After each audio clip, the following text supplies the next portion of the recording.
Alright guys, I just got here once again where I work at Luminarium Experiences here at Area 15. So I'm here for 20 minutes early. So I think I really have to say something right here.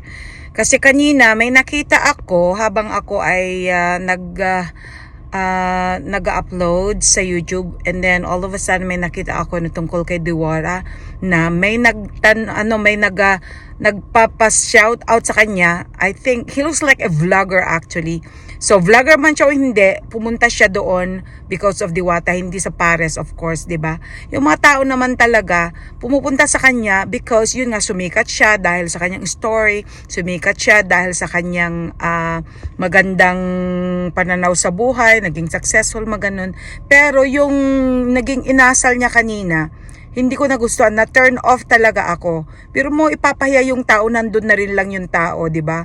Nagpa-shout out, sana kahit tuloy-tuloy yung paglakad niya, shout out na lang sana niya. O anong pangalan nung kapatid mo? O sige, shout out kay ganito.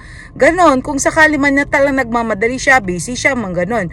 At isa pa, natural busy yung tao, pero first of all, yung mga tao pumipila because of him. Because yun nga, maganda yung naging image niya na naging from rags to riches siya. Well, for example, kung sakaling ako yon, talagang mabibisit talaga ako, mata-turn off talaga ako. Sana inisip talaga ni Diwata na habang sikat pa siya, pangalagaan niya kung ano yung mga nagva-vlog sa kanya. Kasi natural, ginagamit siya or whatever, hanggat maaari, gamitan niya di ba? Ginagamit din niya ang mga to, dahil kung hindi dahil din sa mga vloggers, kung hindi din rin dahil mga taong pumupunta doon at talagang ina-admire siya at talagang kinukuha siya ng mga videos o kaya hindi rin siya maging sikat, di ba? Kaya para sa akin, kung ano man yung natamasa niya ngayon, medyo lumaki na talaga yung ulo niya, 'di ba? Katulad niyan, si Rosmar. Saludo ako sa kanya. Pero kung talagang gustong tumulong talaga ni Rosmar, tularan niya itong si Foreign Germ. Mga ganon. Tulungan niya yung mga wala talaga. Hindi yung kung sino talaga yung nagiging successful na at talagang kumikita na talaga, talagang may mali na talaga. Unless na talagang ang pakay ni Rosmar ay talagang gusto niyang gamitin talaga si Diwata na katulad ng iba, 'di ba? Namimigay sila sa kanya because gusto rin nila na makisakay kung anong kasikatan nila, 'di ba? So they have to do everything para magamit siya. So ngayon, ang sa akin talaga, kung talagang gusto mo talagang tumulong, okay yung tumulong ka sa isang tao na natulungan mo siyang mamingwit, hindi yung pera, milyones pa, mga ganun. Diyos ko, ang daming mga tao dyan na pwedeng paglaanan ng perang yan, di ba? At magamit nila sa magandang paraan, magamit nila sa kanilang puhunan or whatever. So, parang ang ginagawa na ngayon yung mga namimigay sa kanya, hindi na maganda. It's no longer a good example. Kailangan mamigay ka para talagang, yung talagang makita talaga na the person really deserves it. 'Di ba? Katulad nung nag-uumpisa siya. Kung ano yung nakikita natin na nag-umpisa siya sa ganito, from nothing hanggang sa talagang nilikom niya yon o kaya talagang sinave niya yun, mga ganun. Ganun ang magandang ehemplo. Ganun ang maganda talaga na na halimbawa.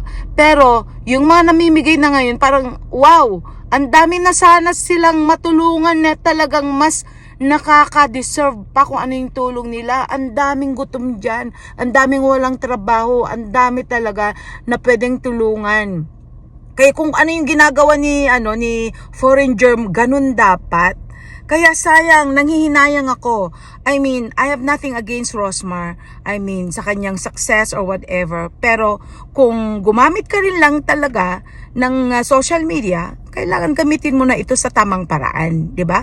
At kung talagang gusto mo talaga ang mag-endorse ng kung ano man yung mga ine-endorse nyo, o kaya maghanap kayo ng talagang tao talaga na deserve para i-endorse, kaya talagang karapat dapat na mag-endorse yan yung mga produkto, tingnan nyo rin kung ano yung mga piliin nyo rin kung sino yung talagang nararapat na mag-endorse, di ba?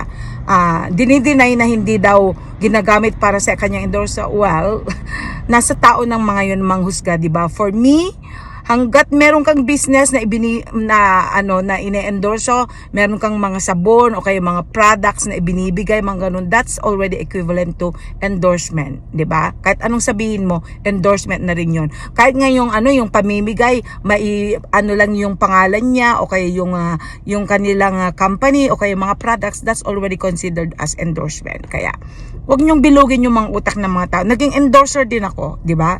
Kaya alam ko talaga anong kapalit. Hindi basta-basta magbibigay yung mga tao na ganyan kung hindi rin sila tao na gustong ma-endorse o kaya hindi rin sila yung mga taong naghangad din ng kapalit hanggat sikat yung isang tao. So ganun lang. So good luck na lang kung sino-sino yung mga natulungan ni Rosmar, mga ganun. Pero sana naman, Rosmar, gamitin mo rin sa tamang paraan yung pagtulong mo, 'di ba? Sana dahil sa sobrang blessings na binigay ng Lord sa iyo at saka sobrang kinikita mo sa produkto mo, well, mas hahanga ako kung gamitin mo 'yan sa pagtulong sa mga talagang nararapat at karapat-dapat na mga kailangan tulungan. Alright? So, keep it up, Rosmar, at nakaapak ka pa rin talaga sa lupa kahit alam mo na talagang umaapaw na ang blessing sa'yo.